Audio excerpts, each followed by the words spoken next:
atau join ke breakout secara mandiri ya. Jadi harus ditarik sama host gitu ya. Oke, mudah-mudahan nggak ada yang ketinggal. Tapi kalau ada yang ketinggal di ruang utama, tolong WA ya di grup. Nanti saya coba tarik lagi ke sini. Mudah-mudahan nggak ada yang ketinggalan. Oh ini masih ada nih, cek ya. Kan. Oke, mudah-mudahan juga tidak ada sinyal yang gangguan. Mata kuliahnya apa? Ada yang baca? Halo? Halo? Terdengar suara saya? Oke, hari ini kita kuliah tentang apa? Dan menurut Anda itu mata kuliahnya berisi apa? Tentang pengenalan alat dasar laboratorium. Recording in progress. Oke, tentang pengenalan alat dasar. Ini mata kuliah apa sih? Teknik laboratorium. Mata kuliah apa sih Anda teknik belajar dan tentang teknik manajemen laboratorium?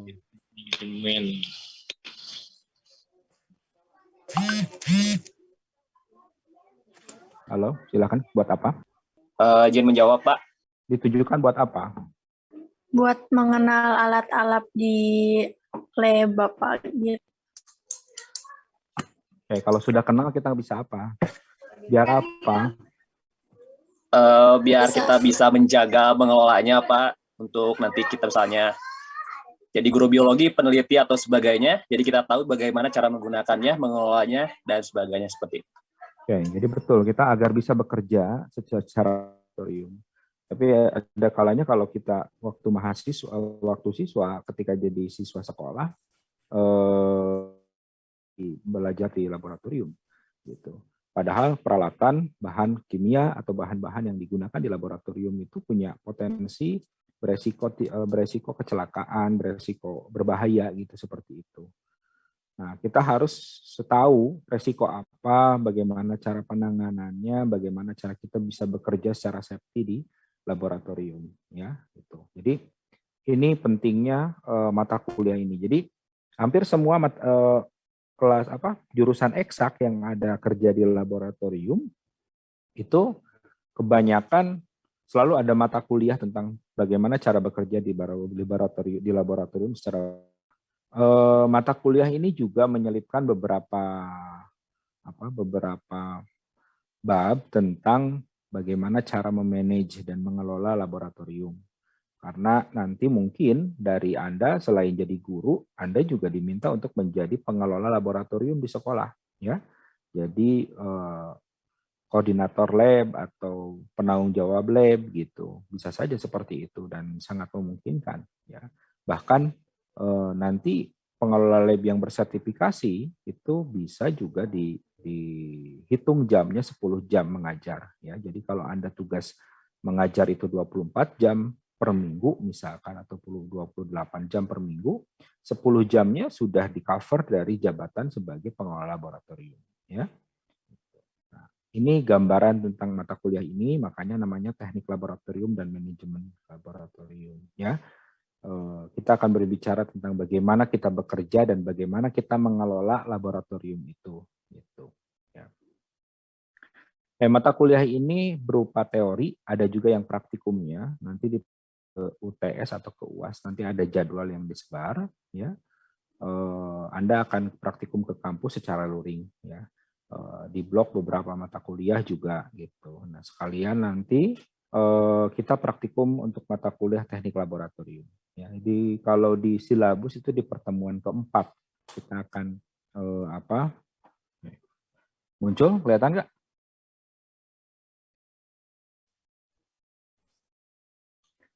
Ya, ini materinya. Nah, ini hari ini kita tentang reorientasi perkuliahan. Bahkan jika memungkinkan kita masuk ke bab satu tentang pengenalan alat dasar laboratorium. Ini bab yang pertama, materinya sudah saya share kemarin. Kemudian pertemuan yang kedua bab kedua itu tentang pengenalan bahan kimia dasar laboratorium. Ya, apa saja bahan-bahan kimia yang ada, ya. Kemudian juga konsentrasi larutan. Ya, di sini kita akan belajar menghitung konsentrasi. Ya. Kemudian keselamatan bekerja di laboratorium. Ini berupa simulasi atau kita nonton dari beberapa kegiatan video, ya. Nah, ini yang akan praktek adalah tentang kerja laboratorium, ya.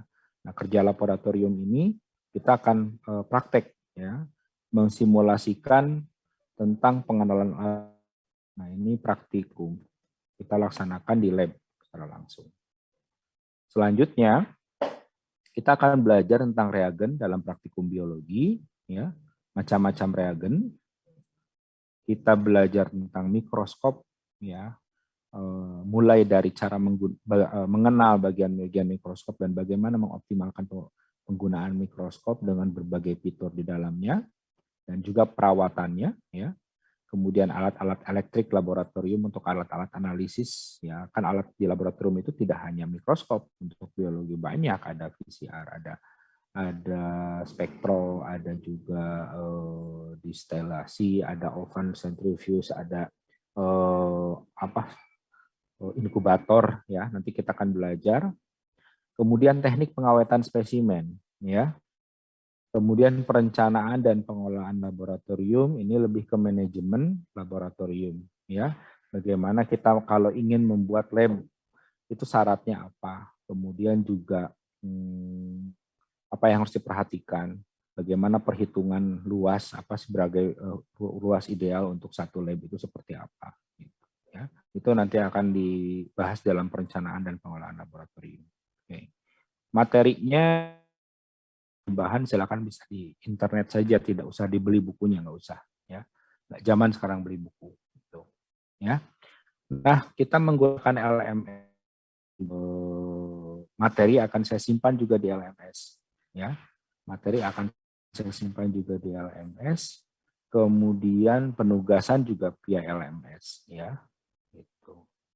Nah, ini untuk LMS-nya, ya, nanti per topik di sini kita akan menyampaikan materi, tidak ada UTS UAS, tapi yang ada adalah post-test setiap selesai kegiatan materi. Ya, gitu. Oke, jaringannya sih parah ya. Halo, coba cek lagi koneksinya. Misalkan hanya dari yang Bapak sampaikan hanya 50%, ya, keterimanya informasinya, ya itu juga repot, tolong disampaikan di chat. Kalau sekiranya udah terlalu banyak yang enggak banyak trouble, ya kita pindah ke, paling saya pindah ke grup WA saja untuk pengajarannya, ya. Begitu. Oke, saya akan share. Oke, saya lihat dulu. Recording stopped. Gimana ini?